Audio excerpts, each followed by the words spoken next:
So we've got... Oh, we've gone. Welcome back. What's going on? Are we live? Oh, we are live. We are indeed. Hello, everyone. Welcome back. We are 4 minutes away from the 24-hour mark. Yes, we did have 3 hours sleep. We'll admit it. We'll admit it. But it's only 3 hours. It was 3 hours. We are holding it together for now. Still, we did have a little wobble last night. Just in case you are new, checking into who we are Liberty Tactics. We've been going about 10 years or so, and we're very sensitive. Nobody sees us. It's our first time back on YouTube, probably in about 8-9 years, something like that. We opened the account only the day before yesterday, just so we could try and raise the awareness for what is going on to England's children, well, Britain, the UK's children. They are going under, they're being taught a very nasty, dirty education, and parents aren't aware. There are 5 parents in Wales who have had enough and have taken the Welsh government to court to get a judicial review. That was denied. They are obviously going into for an appeal. These parents will not stop. No. We are not going to stop talking about it. And these parents already have nearly £100,000 worth of costs, legal costs, bearing in mind the Welsh government have all the taxpayers' money, and the people who are wanting this agenda pushed onto the schools are very, very well funded. And unfortunately, these 5 parents are working families. So we want to do our bit. And can I just cut in? Just sorry, I've got to say this. Well, thank you, Yvonne. I've got to say this while we're on here. So this is on a teachers group. Oh, right, sorry. Mrs. House. Mrs. House. We've just had a message come through from someone. Mrs. House says, quote, "Life is too short to have bad sex." That's on a teachers group, guys. And what age group was that for? I don't know. Preach, love it, ha ha, brilliant. I'll just read that again. So this is for Mrs. House says, this is obviously a quote from a child off the teacher. "Life is too short to have bad sex." Now, what have we been saying? That's disgusting. What have we been saying about how sex positive this all is? It's not teaching them safeguarding of any kind whatsoever. It's actually doing the opposite of that and sexualizing them. And when you've got teachers, look, when I was in school, you didn't know your teacher's, you didn't know your teacher's first name. And if you wouldn't see them out. And if you did, it'd be like, oh my God, what, you didn't know anything about them.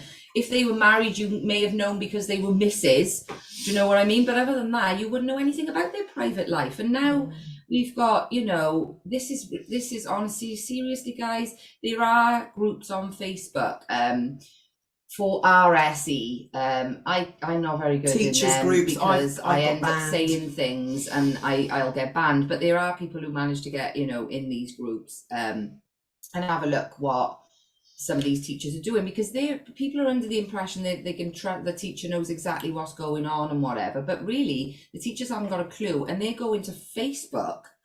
For something about like talking sex about education, advice, asking advice from other teachers, and how to do this how to conduct this education and how to teach this education. This is just crazy. It's really wrong, and it's down to these 5 parents. And we've got to raise awareness. This needs to be. We've got to stand up and protect our children. So we are doing this fundraiser. It's our 3rd fundraiser. 36 hours we're going to broadcast. We're bringing you, over 30 guests we've had. Thank you again, Richard Vobes. Thank you to Lawrence Fox. Thank you to all of our guests. But Richard Vobes he's even done little videos out for us to get people behind us. So we really, really do appreciate that, Richard. We really do. We've got another guest now. We are going to be talking to Azar. Do you want to talk a bit about Azar? Because you've known Azar quite a while, and he's really got involved. They've had issues in Birmingham. Yeah, outside the schools, and Azar will talk about it, but he's been quite involved with Public Child Protection Wales. Yeah, he's been a supporter ever since, and they had their battle. I think it was in 2018, mind. But that was the All About Me. We've mentioned the All About Me programme multiple times throughout this show, actually, and it was the All About Me package where Azar and other parents had picked up on what was going on, what was being taught in their children's school in Birmingham, and this actually did make the news. I can't remember the gentleman's name, but he was actually on with Peter. I remember watching that as well. He was up against Peter Tatchell on RT News. It was then actually. So Azar and Co have been on this longer than we have. Obviously Public Child Protection Wales, Kim knew about the education before then, but in terms of our campaign was after Azar. So we'll hear more about this again and what he's been doing since, because I actually haven't seen Azar for a good couple of months now. So let's welcome him on. Hello, Azar. Hi, Catherine. Can you hear me? Yeah, we can. Hi, Louise. Hello. So Right. how are you doing, Azar? So you're up in Birmingham. Yeah. Do you want to tell the viewers of the show a little bit about what you found in the schools? Just tell your story, Azar. Yeah, so basically, our story started in 2019. SRE was introduced under the Children's Learning and Skills Act in 2000. So schools had been teaching it here for a very long time before we actually really found out about it. I had some idea about it in 2016, but our school told us that they won't be teaching it. But that didn't happen. In 2019, we had to learn the hard way. Children started to come home telling parents it was happening. The strange thing is, it was sort of like, like if a timer's just gone off. Everything was waiting for 2019, because it didn't just happen in my area, in my school. There was quite a few schools that suddenly just learned about this, and it was extremely shocking, because parents absolutely had no idea what was going on in schools, especially when it came to the safeguarding aspect of it. And children were coming home telling parents, girls were telling the parents that they want to become boys. Boys were basically doing the same thing, wearing girls' clothing, just acting out of the normal. And there was a lot more going on as well. Children talking about private parts and this and that. And when parents were asking them, where did you learn this word? They'll say, well, we learned it at school. And so yeah, it was quite bad. I know they've been disguising it with beautiful words like equality and diversity and learning about bodies and all this, learning about different families. You know what? I'm telling you, if majority of the parents, I've been campaigning now, involved in the campaign. I've also been an observer, and also spoken to many parents wherever I've been for 3-4 years, apart from the time of the pandemic where everything came to a standstill for about a year. Other than that, I've been traveling, and all the parents I'm speaking to, they're saying the same thing again and again. And that is, we weren't consulted and we had no idea what's really being taught. And, it doesn't take a genius to work out. You got SRE being introduced in 2000 under the Children's Learning and Skills Act. At the time, it wasn't compulsory. It only became, I think, Justin Greening announced it to be compulsory, made compulsory under RSE, and that was in 2017. So even though it was not compulsory, it was just crazy. If you remember the two mothers from Parkfield School that became, the attention of the media globally. Yeah. If you remember Parkfield School, it was Mariam and Fatima. They were the two mothers that actually came out. Mainly, most of the credit will probably go towards Fatima. I think she was the first one to actually go on media and say, you know what, this, we're not having it. And she was extremely brave. And it was her 9-year-old daughter that actually came home telling her that she wants to become a boy. Now, if you look at it, when they introduced this gender ideology under the Children's Learning and Skills Act, between 2000 and 2018, gender dysphoria went up 4,600%. That's just that's a staggering. That's a staggering, figure. Now, why is that? It doesn't take a genius. And then then the media again was portraying us as homophobes and everything else. of course, In they jumped Parkfield on it. School, that teacher, Andrew Moffat, the homosexual teacher, I think is the deputy head there, the person who created basically the No Outsiders. Yeah.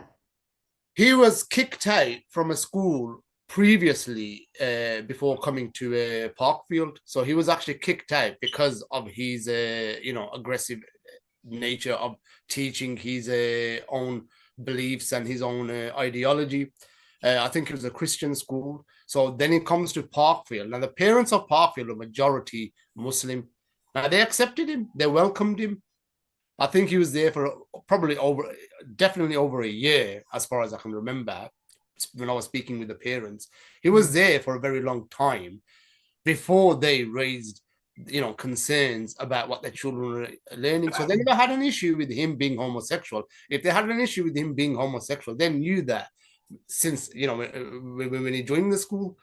But So it's it a wasn't typical about... thing to use against you, though, isn't it? Ammunition is the easiest thing they could throw at you, and that's exactly what they did. That's what they media, did, the powerful and media. we had no idea what was actually, but basically the media played it as it's the Muslim community against the LGBT community, and it was nothing of the sort, because even if somebody came down independently and interviewed all the parents in Parkfield, they'll tell you they knew he was a homosexual when he joined.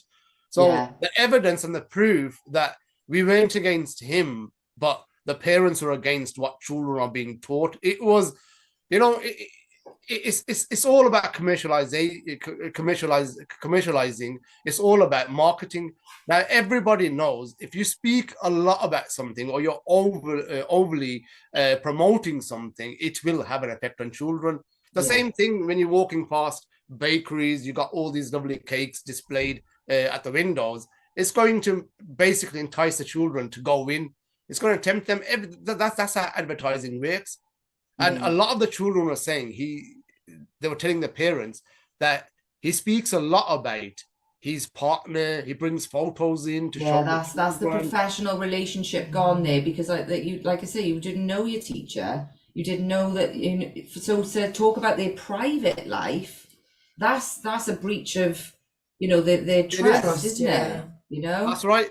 It was a safeguarding issue, and that's what he was. And that's what he was doing. He was bringing in pictures of his partner, and he was always overly promoting his own ideologies, and the effect of it the parents saw, because children were actually coming home talking about it. There was this one school where there was a child who actually, a boy, I think he was 9 years old or something, and he actually went out into the playground and he saw little boys kissing each other, because they had just received a lesson on different families, and some families have two dads, and it's perfectly fine, perfectly natural for a man to love another man, and this and that. And this one child actually raised that his concerns. He went back to the classroom and he told his teacher that, "Sir, what you're teaching the children, they're doing it out in the playground, and I believe a woman should marry a man and a man for a woman." So, but he was basically threatened. He was, I think his parents were threatened to be reported to prevent, and and the family had to basically hush up. And it wasn't just that one child. There was many children that. There was a 9-year-old in Brighton who took his parents to court for not allowing him to change gender. Yeah, I did. 9-year-old is taking his parents to court. I'm telling you, if our elders. It is funny what you say, actually, because you just mentioned about 2000. Now, I wasn't aware of that, but I'm thinking about the book that I read. I know it's been out longer, because that book that I read by Dr. Ellie Barnes, I call her a doctor, she calls herself, she's not, just Ellie Barnes, How to Transform Your School into an LGBT friendly place. She mentions in there that this has actually been rolled out in schools around London in the early 2000s. So yeah, it lines up with what you're saying there. It actually did start then, but it was subtle and it wasn't compulsory or mandatory, and the alarm wasn't raised as much. But you can see now that's significant. From there onwards, the fallout of what happened then. Yeah, if you physically painted a picture of how it started and the direction it's been going in the past 23 years, you could actually see, you know, like you have those pictures of evolution where you start with, you know, apes, monkeys, and you're slowly forming into a man. You could actually see with this where it started from and where it's going, because the Labour government brought in SRE under the Children's Learning and Skills Act, and then it was a Conservative government that went to a totally different level. Yeah, you know. I know, which you wouldn't think. You wouldn't so think we that, would be on about Tony Blair, actually, one way throughout the night. The worst RSE policies were brought in by the Conservative government, and I mean, we're still under a Conservative government in England, and you know, with an unelected Prime Minister. Yeah, so it's absolutely insane. And then, if you remember, in 2019, you had well, going back to the gender ideology, we know what happened in Tavistock Transgender Clinic. You had a psychologist by the name of David Bell, who wasn't just no normal psychologist. He was actually the leader of the Psychoanalytic Society for Psychologists, and he basically was the staff member in a Tavistock Transgender Clinic, and he wrote a whole report about how many children are coming in who are autistic, who are sexually abused at home, and these children are not suffering from gender dysphoria. These are abused children who need suffering from trauma. A totally different type of help. And he was concerned, and he retired. He resigned, or he was kicked out, because obviously he was speaking out. Now, it wasn't just him that resigned. I think altogether there's over 40 psychologists that resigned in those few years from Tavistock Transgender Clinic. So that's why they had to shut it down in the end. Yeah, and his report, if I'm not wrong, it still exists. You could probably Google it up or something, and just read about David Bell's report and everything. I think one of the psychologists from Tavistock Transgender Clinic, it was last year or the year before, I think it was probably in 2021, where he actually won a case against the court because they were basically trying to sue him and get him in trouble for speaking out. And he's actually won his case. And that's why we don't know about it then, Azar, because he won his case. So that's why they've kept it quite quiet. Yeah. So he, you know. What's his name? David Bell? David Bell, I don't know what happened to David Bell, to be honest with you. The last time I tried to read up on him, I couldn't really find, I found his old stuff, but he's sort of disappeared. What's the one who just won the case? I can't remember his name, to be honest. I read the article about a year ago. But I'll see if I can find it. If you just type up, so many, psychologists resigning from Tavistock Clinic, it all does come up, it's all there. But yeah, so even now, I think it was last year in, I think it was in July sometime, where you had over 1,000 parents, taking the Tavistock Transgender Clinic to court and suing it. You've got over 1,000 parents. We were screaming out in 2019 that this is a serious safeguarding issue. 3-year-olds, 4-year-olds being taken to, Tavistock Transgender Clinic at an age where, I mean, how do you? I mean, we've all seen Matt Walsh's documentary on what. How on earth? I mean, adults can't, define what a woman is, explain what a woman is. How can a 4-year-old, 3-year-old, and I think according to David Bell's report, there were 3-year-olds being brought in. Wow, gender dysphoria. 3-year-olds. And it's been, it's horrific, and it's all happened while we've been watching. And I still can't understand how people think that it's okay. It's all about education. It's about equality of diversity. It's about learning about your body. It's about, how can you ignore these children? It's a biology lesson. Very, very blatant, isn't it? Yeah, you want to learn about the body, you do it in the biology lesson. That's where it was talked about. I mean, I was at an all-girls convent school, so I actually never had a sex education lesson ever.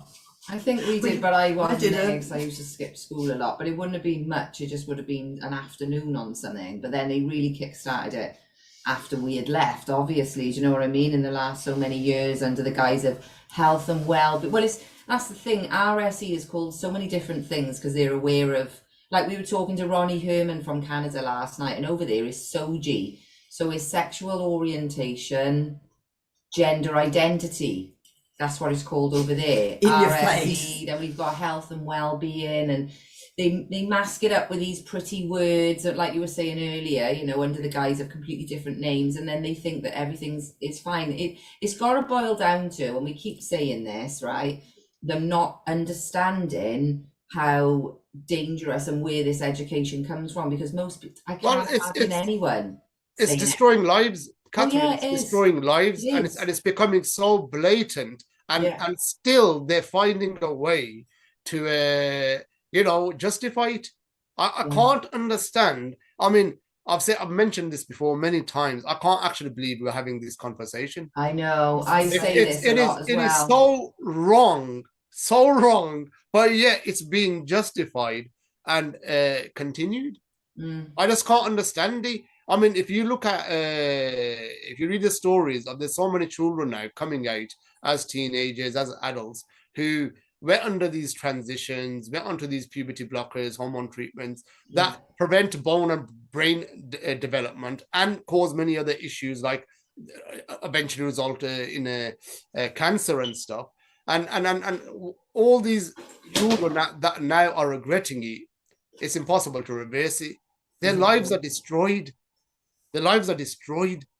And it's just insane. It's absolutely insane. Well, actually, we were talking about the puberty blockers on the last one, but we didn't really get into it. But you know quite a bit about the ill effects of the puberty blockers, Azar, don't you? We spoke about this before. Yes, I read about them back in 2019 and everything. I've done a whole research. Can't remember much about it now, but I've got it all, printed out and stuff. I've got a whole huge folder of all the scientific, scientifically proven, we actually sat in meetings with scientists who knew all about these puberty blockers and hormone treatments, and they actually gave a whole lecture on the pros and cons and everything else, all the damage that they are causing. Are there any pros? What would I'm just trying to figure out. I don't think there are any. I don't think there are any. But yeah, yeah. Yeah, So I mean, it was absolutely devastating, and it's evil, and it's a spiritual war, regardless. It is a whatever faith you're in. It's an attack on the family unit that has been going on for years, and it covers everybody. And this is what I find incredible, this is one thing that it doesn't matter what faith you're from. It's something that everybody can unite. This is the common ground, and I think that's why the censorship is so bad, taking people down, because it's not just one particular faith or one particular type of people, group of people that want it. As they say, like, they don't like Kimberly and the team of Public Child Protection Wales and the supporters, because they don't know whether they're speaking to a Christian or somebody from the trans community. Yeah, exactly. They don't know. So they can't twist the narrative. It's something that you would never expect, that everybody can come together and find common ground. Yeah, you're right. You're absolutely right, Louise and Catherine. And at the end of the day, we are human beings. We are people. And can you imagine? I know there's a lot of tensions out there, and there's a lot of racism and everything else, and it exists in all communities, but it shouldn't be there. Because in reality, have a look at it like this, Have you got just one type of tree? Have you got one type of mountain, one type of flower, one type of animal? Imagine you had just one type of dog, one breed of dog, one breed of cat. We're different for a reason. Because can you imagine how boring it would be if you only had one race of humans eating one type of food? Look at all the different flowers, all the different trees. Look around you, and we're designed and created in the same way.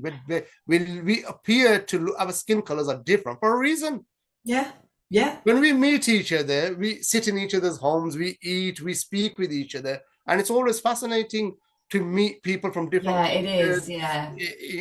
I enjoy all types of food. I enjoy sitting with different people. I learn a lot from different communities, different people from different backgrounds. But if you look at it, whether you look at it archaeologically or whether you look at it religiously, we all go back to one woman, one man anyway. Exactly. And I've looked at this, from an archaeological perspective and scientific perspective, religious perspective. Most religions, if you study them, they do go back to one man, one woman. Yeah. But in reality, we're all related anyway. And so I just don't understand why people can't get past this and try to come together on a common exactly. cause. It's all about division. It's all about division. And divide and conquer. And it's all about breakdown. I mean, he just said, they sit down and they eat food and they talk. That's just gone from this country now, that has gone. People, and that's do you know what it was? It was The Chosen, right? It gives me goosebumps thinking of that series. It was The Chosen, and I don't know if you've seen it. It is about Jesus, but he sits down and he's talking. He goes, what we do, we come and we sort our problems and we sit down and we talk to one another. Yeah. We sit and we talk and we tell stories. And we learn about our neighbours and our people. And that part of sitting down, the whole sitting down for a meal, even in the home, it has gone. I mean, it's guilty in my house. And it's not just in one community. It's happening in all communities. Exactly. It's actually in all communities. It was the Muslim always community, there. It was very prominent that people would sit down. But, it's within the home now. That's broken. My son comes in, grunts, gets a bit of food, and then might see him later, or can I have a lift, and that's it. So we're all guilty of it because of where, and it's all by design to break down this family unit and to cause division and hatred.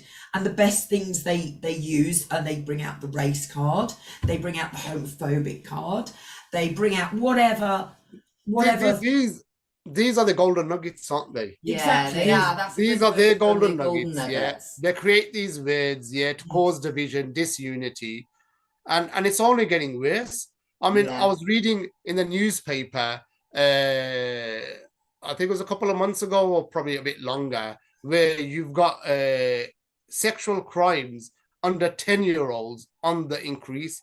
The numbers are just going out of the under 10-year-olds committing sexual crimes. I know, it's crazy. It's I was reading, and it's not just the access to the internet. That's yes, that is a big cause, but they're also learning about these things from their teachers, who we as parents, we pat your child off, and my kids aren't at school thankfully now, but parents pack their children off to school, do what you're told, be good, do what your teacher says. And we're actually putting them in to be groomed. But yet again, I want to say, for all the people who are screaming and moaning that parents who aren't homeschooling are no good, that's not true. That's not true. What we need, the people with kids at school, is just to stand up and start talking to the teachers, asking for the lesson content, talking to other parents. It's all about spreading the word of what's going on. Well, this is what it is. We had a school in Warsaw where he was supposed to be a Muslim homosexual. He was brought into this school, and he was basically teaching the children that nowhere in the Bible or the Quran it says homosexuality is a sin. And the children just were having it. These were Muslim children. They stood up and they said, listen, if you want to be a gay or a homosexual, even as a Muslim, that's fine. But don't tell us don't justify it through the Quran. There is nowhere in the Quran or in the Bible. These are people's religious beliefs, their religious convictions. They're just trying to change everything, and the meaning. It's in Genesis. And everything is changed. It is quite bizarre actually to see how much, even in the last, talking from 2019, in the last 4 years, how this has just ramped up absolutely everywhere. That, even with the gender thing, they changed their mind. So when it was 100 genders first, then it's gone down to like 60 something genders. Now I think it's on 73. I'm like, this is just changing everything. Expecting the first podcast-athon we did was back in August, and there was 62 genders, I think. Oh, there we go. They've gone up 11 genders. Yeah, 11 genders to today. Within 9 months. Yeah. Well, when they fed us with the over 100 genders, and most people were like, flipping crazy, yeah. Then they're bringing it down a little bit, and then they're gonna take it back up a little bit. It's just whatever they. The worst one was, you know, confusing. 2-3 days ago, I think it was, I watched a video, a debate on the Good Morning Show, the breakfast show, Yeah. where they want to bring in naked education. Did you watch that video? But we've done a big yeah. piece. I phoned Ofcom. About the show, and I wrote to Channel 4, and Channel 4 basically send you said an email, they didn't sent me they? an email saying it's all to get over body dysphoria and just the usual. There is no need for 12, 13-year-olds to be sitting there looking naked. at naked men of all different ages, and the same for the young boys. Don't need to be sitting there seeing naked old women. Like, what? Can you imagine? Can you imagine that? And the worst thing is how they sell it, how they visualize it, how they disgusting. So justify it. disgusting. So you've got this one mother, and she's saying, "Oh, children need to be comfortable with their bodies." Are you Are you insane? Do you think you're going to have children sitting there with different shapes of bodies, different sizes of bodies? Remember, these are secondary children, so their bodies are going into development. Yeah, So exactly. their bodies are changing. Can you imagine the discrimination, the abuse this is going to bring in? Not just sexual abuse, but the other abuse. Imagine children looking at, a girl. Oh, you look terrible. You look at your exactly. body. It's Look at going to your bring logo. more of what it's saying they're trying to prevent, basically. But that's what they do isn't on it all. Exactly, they try and prevent something, but it's actually promoting But it's it. it's dressed up in a really nice way so that the The way they average sell person it, it's the way doesn't notice. it's the way it's sold that Yeah. really upsets you, because it makes you think that there's people out there that actually buy it, and then they say there's nothing sexual about it. Come on, for God's sake! If you're going to have a boy and a girl stripped naked looking at each other, what can? It's just Exactly. on every Boys are single wired. level. Yeah, boys Well, are if wired that happened, differently. if you And they're putting if it there out was 7 a o'clock. if there was a bloke in the park, right, just at the park, who stripped off naked while your 12-year-old was sat there. Indecent exposure. Exactly. That But is in exactly school- what it is. Indecent exposure. Yeah. It's actually a crime, but they've dressed it under the Yeah, umbrella of that's right. education, and that's where they're getting it. That's why we're talking But about this. Catherine, yeah. where does a teacher be in this? Exactly. In a school, if you're a teacher, what do you do? Close your eyes when all the children are stripped naked. Exactly. It's just. But You know, this is it's the So, whole sorry, thing, wait a minute, I'm normalisation. getting confused. Azar, are you saying they're bringing in naked education to the classroom where the children have to strip off? No. Oh yes. It was What? on the breakfast show. I'm not sure which show you're talking about. You mentioned Channel 4. It wasn't on Channel 4. It was on the. But there was a Channel 4 program called. I thought you were on about that. I'll send you the debate. Yeah. So send it they through. are wanting. There's a debate going on whether children should be naked in the classroom. In the classroom. Oh my God. Because You've got of to be joking. oh yeah, I'm surprised to actually. It was insane. I can't believe, and it was. No, I thought you were talking about the Channel 4 And I did. show, No, Naked it's that other, what's his Education, name? where they had prancing around naked men and women, adults, in front of a the classroom kids. of like 12 and 13 And now year they olds. want the kids to strip off in Yeah, front of the adults. It's that. Yeah, it was a breakfast show. That chap that used to be in Citizen Han, Adil something. His name is. No, I don't. I haven't got.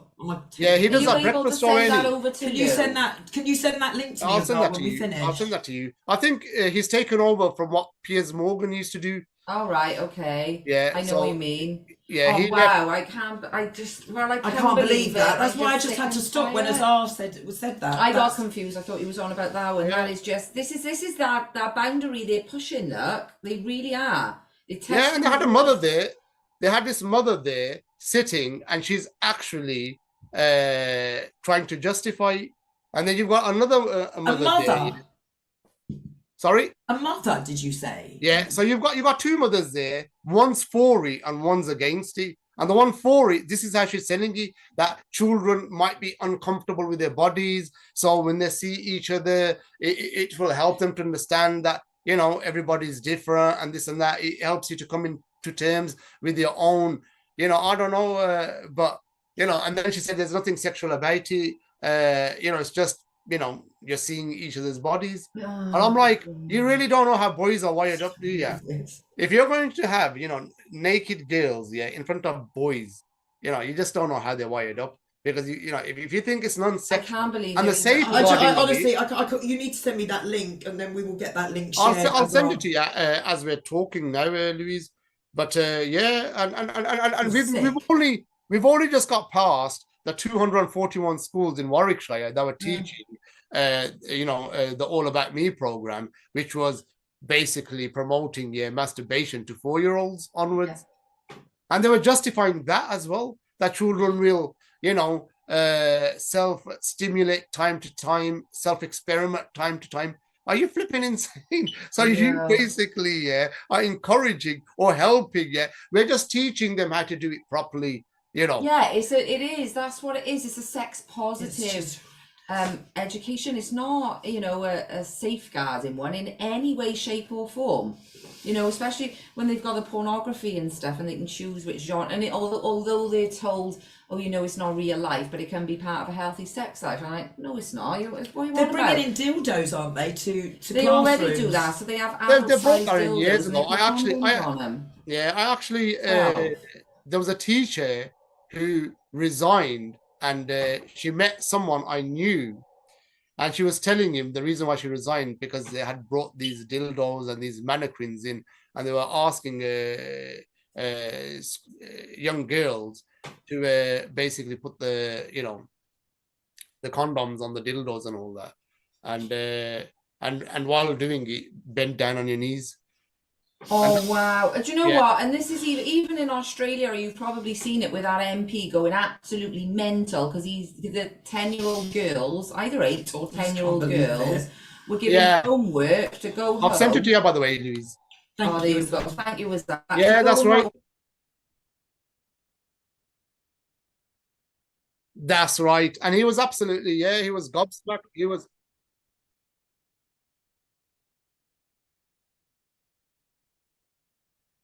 It's not long. It's about 10 minutes, I think. 8 to 10 minutes.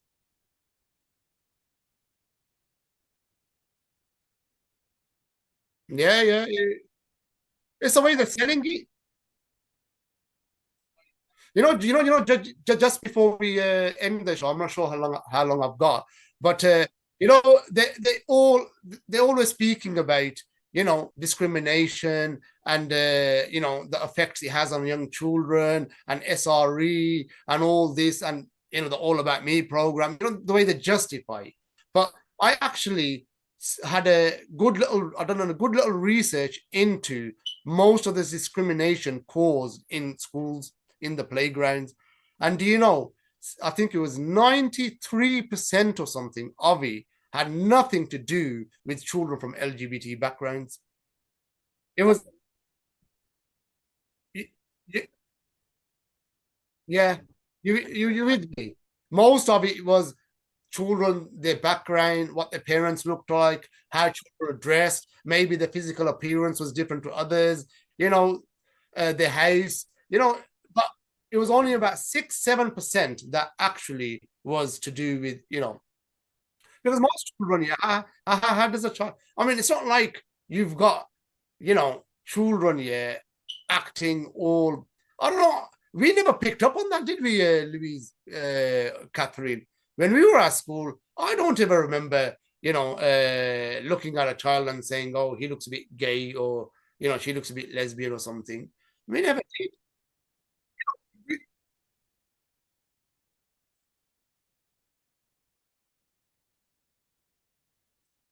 Yeah,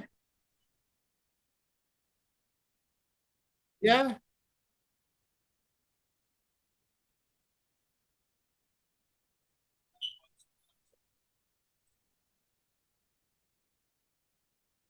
So it's kind of, so we seem to have a problem. I think we got a problem studio end by the sounds of it.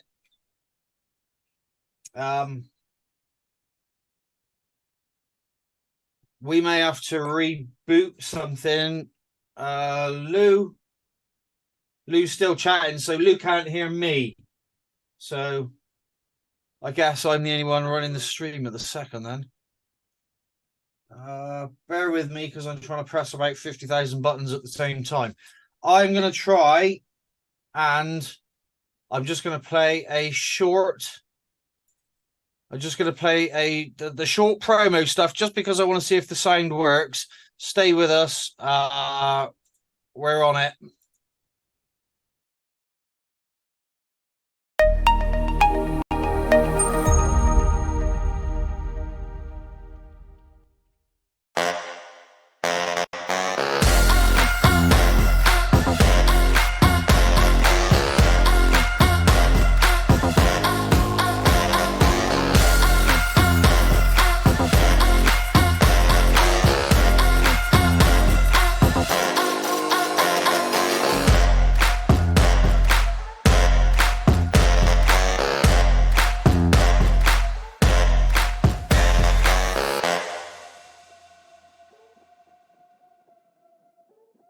Amazing. What should we play out for the next half? I don't know. Why doesn't Well, Rick tell us? We've got about half hour.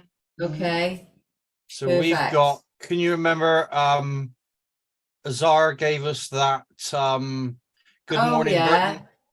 So we have that. Yeah. That's about 8 minutes or so.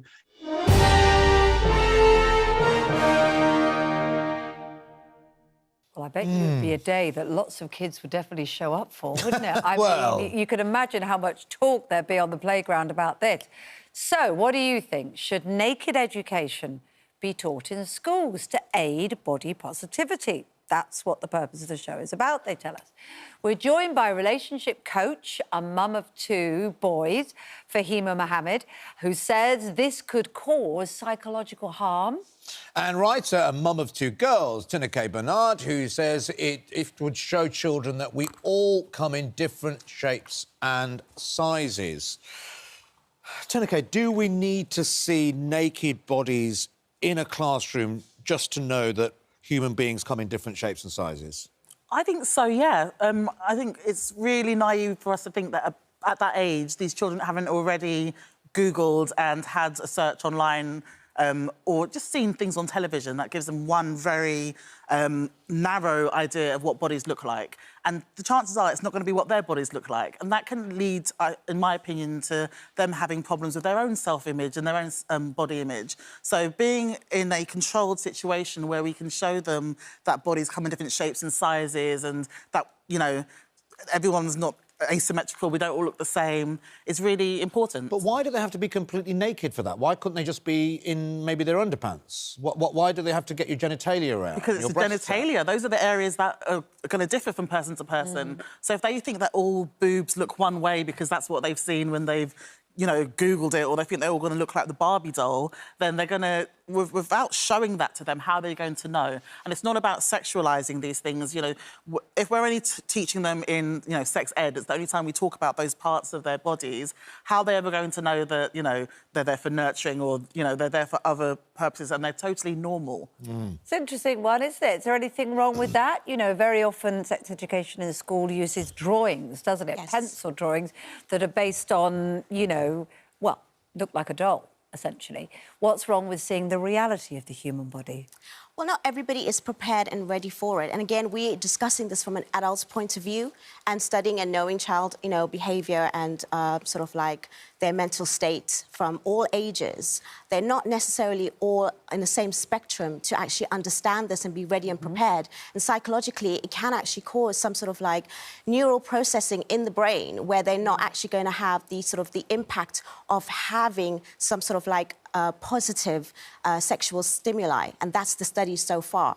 So at the end of the day, we need to look at it from their perspective. And if you want to educate children, if you're going to show naked bodies, I think it's going to actually deter from the actual education as well, to a certain extent. I work with children, I am in schools, I hear what they're about, and I hear to what their stories are.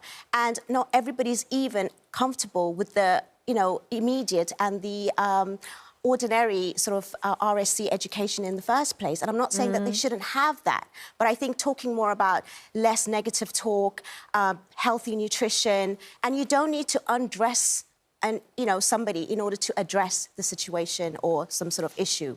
It's the kind of reality of it, I think, that's quite shocking, and how it would be handled. You know, a stranger, in a matter of meters, you know, away from a child, an under 18-year-old, they're teenagers we're talking about, they're not tiny, but they're still young, naked, when we have so much going on where we're trying to make people conscious of appropriateness and inappropriateness, it becomes quite a moral confusion, I think, and I pity the poor head teacher that would have to navigate it. I'm sure there'll be lots of parents in uproar too, but I do think that we're not talking about 6-year-olds. We're talking about kids that of a certain age who they're probably already having these conversations in their groups of friends. They're already seeing these things on television. So we're actually giving them a controlled place where there are, you know, it's a controlled situation where they're going to have these conversations and they're going to be able to ask those questions in a safe space. I mean, there are extraordinary statistics, aren't there, Fahima, of how many youngsters access very, very adult material. I'm trying to use the appropriate language for the hour of the day. Of course. And have been exposed to it in very early teens. So it's not as though you're able to control the environment of which they see nakedness anyway. But just because they are exposed to it, we should not normalise it, and we should know the difference and we should know the boundaries. And at the end of the day, I think that we are, you know, desensitizing certain things which actually can have an impact on their sexual behaviour and patterns in the future. And again, this is research and studies which we're not looking into, and we're not looking at it from an actual... What would be your fear then? What would be the sort of thing that it would trigger? It shows that actually it does trigger some sort of like anxiety, depression, and actually it can have negative consequences. Yes. How does it trigger anxiety and depression? So you're seeing a the naked neural body. development of the brain. So when it's exposed early to nudity, it does have an impact on certain children, as much as they are at a certain age where you think they are exposed. But all children, they develop, you know, even within that year, in a very different way, even between boys and girls. They might be able to handle it slightly different. I've got 2 boys, and even having a conversation with them, they're like, well, Mum, this might even show some of our friends taking it as a joke, and they might even expose themselves because we're showing it in school and it's allowed. So it can trigger. But these are children saying it. These are children saying it themselves, that's what it can lead to. But that's not all children. I understand what you're saying. No, but the it's going to problem be on both is sides. when you generalise something, I think that's your point. Yes. That would be the challenge, wouldn't it? When you generalise something... I don't think they're going to start having bad behaviour because they understand that boobs come in different shapes or that bodies look differently. I think it's more likely to give them self-confidence to realise that they have autonomy over their bodies and that bodies look different ways. And I doubt that because I sometimes, you know, if I'm at home, I might be half-dressed. And my kids aren't going to be like, oh, my gosh, well, I hope not, that they're now going to need therapy because they've seen their mum walking around in a T-shirt. They might actually look at that and say, well, I don't even want to be like that. It can still have the negative effect. That's it's fine. not to say that. And we're saying it from our point of view as adults, having grown, having the experience, where these children do not have that yet. We don't have that same sort of mindset as what they do, and we are exposing them at a very, very young age. Could it encourage youngsters to expose themselves because they've had authority approval of that kind of thing? I don't think, no, not in the same way that giving them sex education isn't going to make them run out and have sex. I don't think seeing a naked body is going to make them decide to strip off and start running around the school naked or start flashing strangers. I think it's taking one thing and putting it in a very different situation to win an argument. I don't see the correlation at all. You know, maybe there are studies out there that show that, and I'll happily read them, but as far as I'm concerned, we're giving them autonomy over their bodies, we're giving them confidence. That can't be a bad thing. We're not living in, you know, Victorian era. This is 2023. There's nothing wrong with children understanding, we're not talking young children here, we're talking teenagers, understanding what bodies look like. Well, children at that age are not necessarily that understanding. Even the prefrontal cortex of judgment and even decision-making is only fully developed at the age of very early 20s. So we need to understand a lot about neural development in children and understand their way of seeing the world, and we always portraying and projecting as adults onto young minds, which can be more detrimental. OK, well, look, Channel 4 have been in touch with us. It's their show. It's called Naked Education, and they say it's a body-positive educational programme for all ages that aims to normalise all body types, as you were saying. All the teenagers who participated did so with appropriate consent. They and their guardians were fully prepared to take part in the item about body taboos, and they all had support throughout. All of the life models in the show were thoroughly background checked before being cleared to take part. So they've done a big due process. I guess it's how that then would be rolled out, isn't it?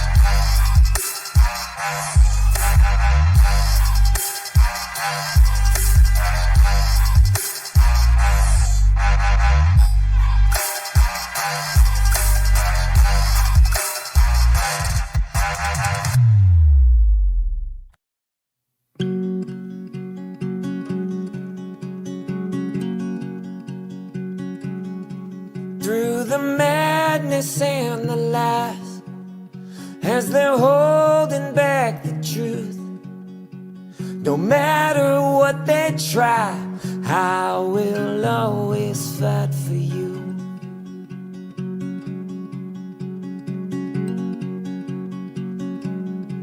I will save your innocence. They are trying to remove. I am here at your defense, and I will always fight for you. Yes, I will always fight for you. I will stand here in the way, and I will not give up on you. I will shield you from the pain.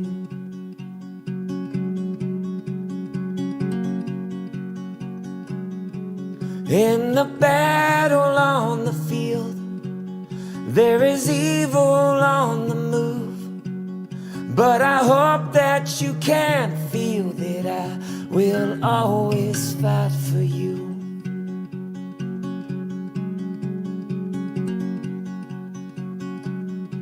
In the darkness of the times, there's a light that shines the proof. It'll soon reveal the crime, so I won't stop this fight for you. Yes, I will always fight for you. I will brave every attack, and I will not give up on you. I will always have your back.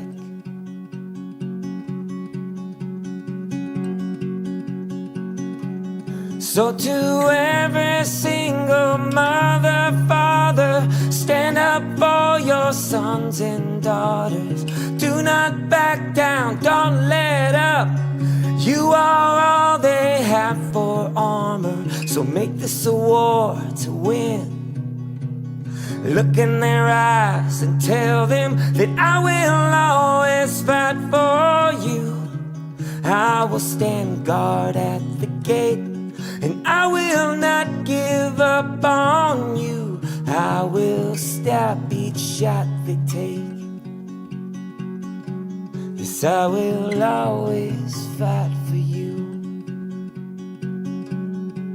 I will always fight for you.